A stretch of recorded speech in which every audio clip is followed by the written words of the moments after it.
Trans Brahma ने जाने माने विचारक एवं पॉलीमैथ के सिद्धार्थ की पुस्तक geopolitics refined puncture truths and glamorised lies के सफल लॉन्च की घोषणा की। कार्यक्रम का सफल आयोजन नई दिल्ली के रफी मार्ग स्थित कॉन्स्टिट्यूशन क्लब ऑफ इंडिया में 25 जुलाई 2024 को हुआ।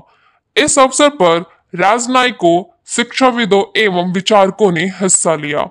Doctor Vinay Sahasrabuddhe, president Indian council for culture relations ने पुस्तक के आधिकारिक लॉन्च के अवसर पर सिद्धार्थ के कार्य की सराहना करते हुए कहा कि आधुनिक राजनीति को समझने में इनका योगदान बेहद महत्वपूर्ण है। कार्यक्रम के दौरान पुस्तक के विषयों पर चर्चा की गई।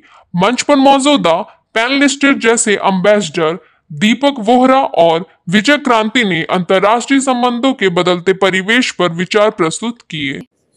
जियो पॉलिटिक्स रीडिफाइंड, ये जो किताब प्रोफेसर सिद्धार्थ जी ने अपने कई अन्य जो कंट्रीब्यूटर्स है उनके लेखों के संग्रह के रूप में प्रस्तुत की है, वो मैं मानता हूँ कि बदलते हुए विश्व का एक आकलन बनाने के लिए बहुत उपयुक्त है, क्योंकि द्वितीय महायुद्ध के पश्चात पूरे विश्व में कई सारे बदलाव हुए हैं।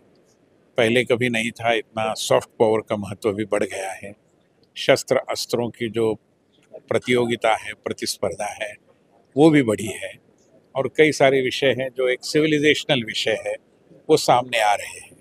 तो यद्यपि हम देखते हैं कि क्लैश ऑफ सिविलाइजेशंस जैसी स्थिति न आए, बावजूद इसके जियो पॉलिटिक्स के बदलते तेवर देखते हुए हमें एक मानवतावादी भूमिका और सर्वसमावेशी दृष्टिकोण अपनाना होगा। इसी सूत्र को मैं मानता हूं कि ये जियो पॉलिटिक्स रीडिफाइंड हमें उसका एक एहसास कराता है, प्रस्तुत कराता है।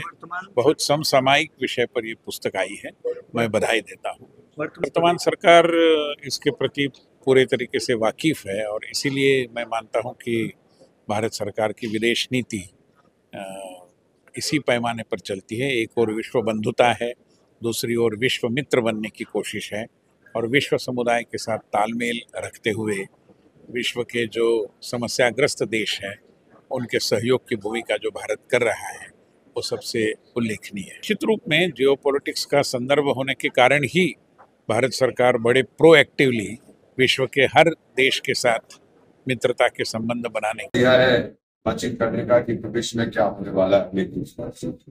आजकल जियो की बहुत बात होती है, मैं मोबाइल नेटवर्क की बात नहीं कर रहा। जियो politics, Jio economics, Jio strategy, Jio life, Jio this, Jio that. ये जो पुस्तक है आज, ये हकीकत क्या है, सच्चाई क्या है और झूठ क्या है, इसको पहचानने की कोशिश। क्योंकि जैसा हम लोग सब जानते हैं, भारत में हाल ही में जो इलेक्शन हुए थे उसमें सोशल मीडिया, लोग कहते हैं कि सोशल मीडिया के कारण शायद एक पार्टी को नुकसान हुआ, दूसरी पार्टी को फायदा हो। हमारे आने वाली दुनिया में सोशल मीडिया को उपयोग करना है वो बहुत शक्तिशाली है। उनके साथ कैसे डील किया जाए, ये जियो पॉलिटिक्स या जियो स्ट्रेटेजी, इतना मैं आपको बता देता हूँ। ये इंफॉर्मेशन टेक्नोलॉजी, ये आर्टिफिशियल इंटेलिजेंस का सेक्टर है। अब मेरी बात मानिए, मैं 13 देशों में सर्विस कर चुका हूँ, 6 में राजनीति में रहा हूँ, और अब 3 देशों में अफ्रीका में विशेष सलाहकार, बाकी में विशेष सलाहकार। इंफॉर्मेशन टेक्नोलॉजी और आर्टिफिशियल इंटेलिजेंस में भारत से आगे कोई। मैं आपको स्पष्ट रूप से, मैं हाल ही में एक सिक्योरिटी कॉन्फ्रेंस में थी, वहां कुछ अरब मंत्री बात कर रहे थे। सारी दुनिया तो दौड़ रही थी, बड़े बड़े नेताओं ने जो यूरोप से आते हैं, इधर से। मैं इस अरब मिनिस्टर की बात सुन रहा था, उसने कहा कि मेरा इलाका जहां वो है मिडिल ईस्ट, वो बड़ा खतरनाक है, आपस में सब लड़ते हैं, इसराइल का काम हो रहा है, इसका उसके साथ हो रहा है, ऊंची भी घूम रहे हैं, हिजबुल्लाह भी है, हमास भी है। उसने कहा पहले हमारी सुरक्षा के लिए हम अमेरिका पर भरोसा करें, लेकिन हाँ, अफगानिस्तान पिटने के बाद अमेरिका भाग गया है, तो रूस बड़ा व्यस्त है यूक्रेन में, चीन पे हमें भरोसा नहीं। केवल एक देश है जो हमारी सुरक्षा में दे सकती, वो महाशक्ति। उन्होंने कहा, मैंने नहीं, महाशक्ति का ये हम बदलते हुए देखें। एक प्रश्न करोड़ों लोग देखेंगे,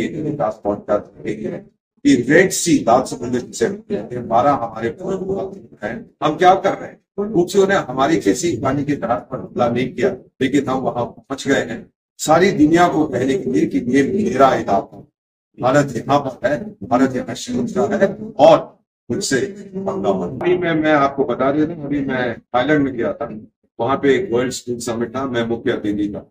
वहां पर 20 देशों के लोग आए थे और भारत से भी वहां पे आपका जो पड़ोसी है जो हमसे लड़ता रहता है वो भी वहां पे थे, वियतनाम से थे, इथियोपिया से थे।